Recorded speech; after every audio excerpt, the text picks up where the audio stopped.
isn't a platted subdivision. Not yet. Eric, I just printed a couple of these out. The one I noticed it on the T, and also on the survey one, and maybe on the third one too. On the second page of the one that's the survey option. If you go down to the sixth paragraph there, I think you may have something inadvertently admitted there. It doesn't address the cul-de-sac for the funds. It just specifically talks about the T. This sums up the dual.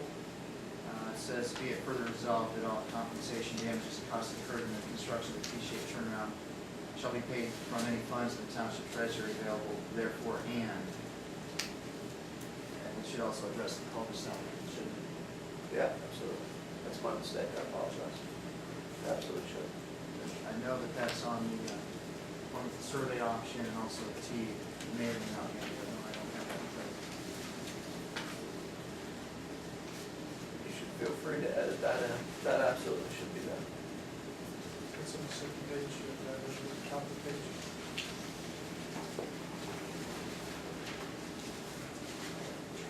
Never seen more.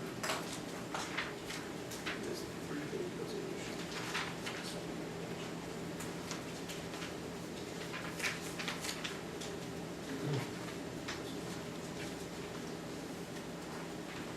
Before we go to resolutions, I'd like to discuss the specifications themselves. Did both of you study the specifications for both of the plans?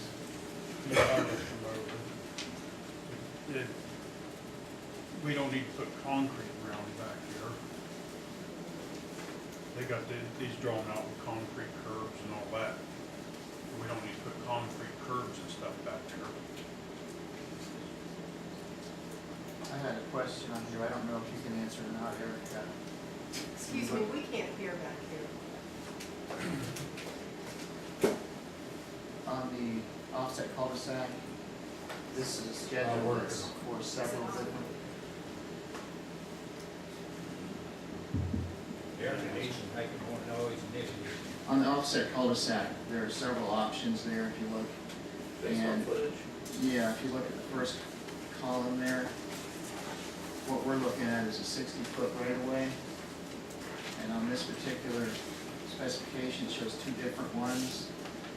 And Tim didn't clarify which one of those that he is using. And it's going to affect the amount of materials used and whether we have a 10-foot or 12-foot. See where it says A, B, and C across? Yes. So the question there, which one is it? Is it the 12-foot or the 10-foot? And also, do you have a copy of the cross sections? Yep. It's a real question there, because if you look at both of those grids,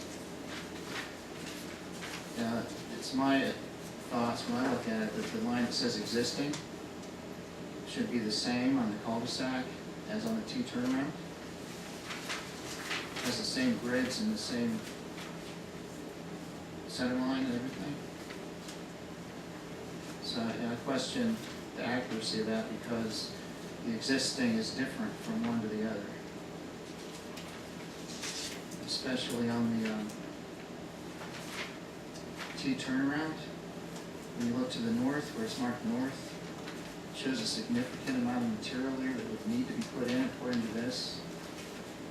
And I just don't know that that's accurate, because on the south side, it's already higher.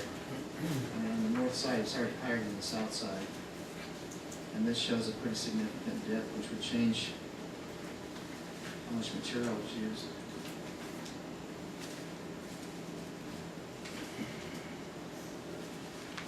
Honestly, I'm really not in a position to question the engineer's work, to be totally honest.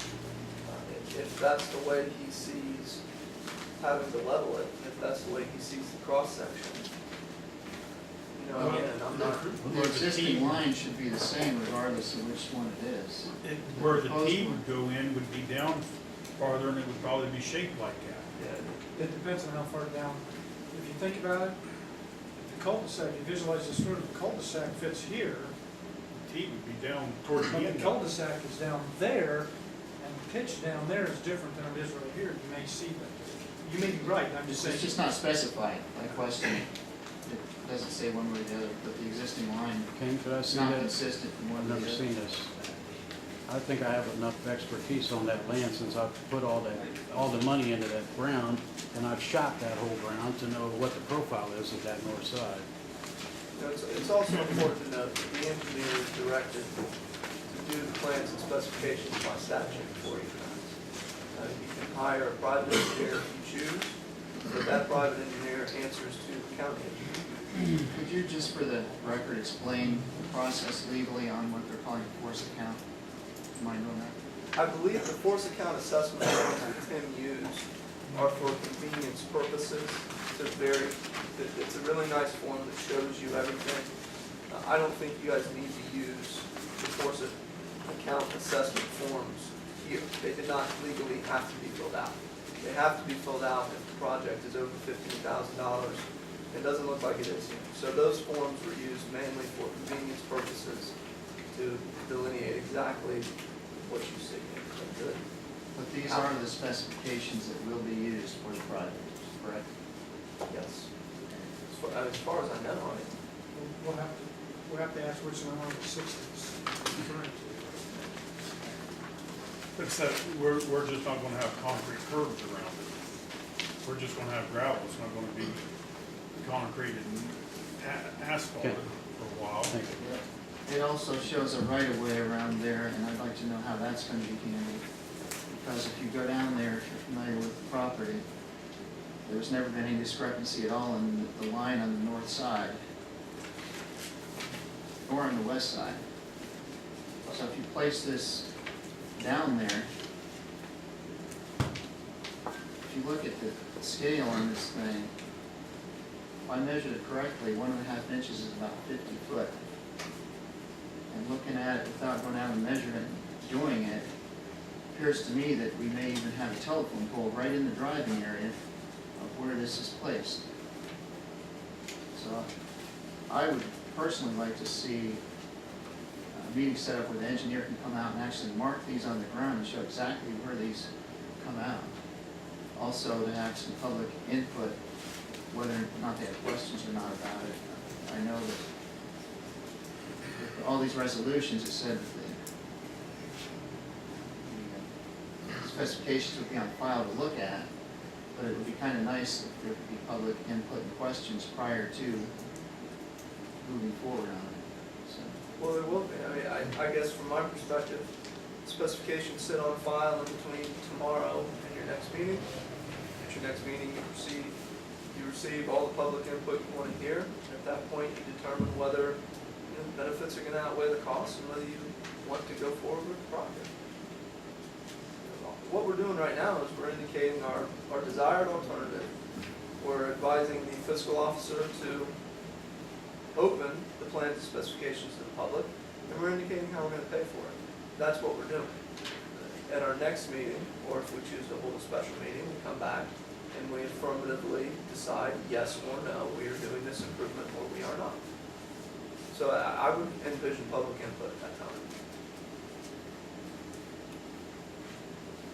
So that's, Which doesn't mean you can't leave these plans available now.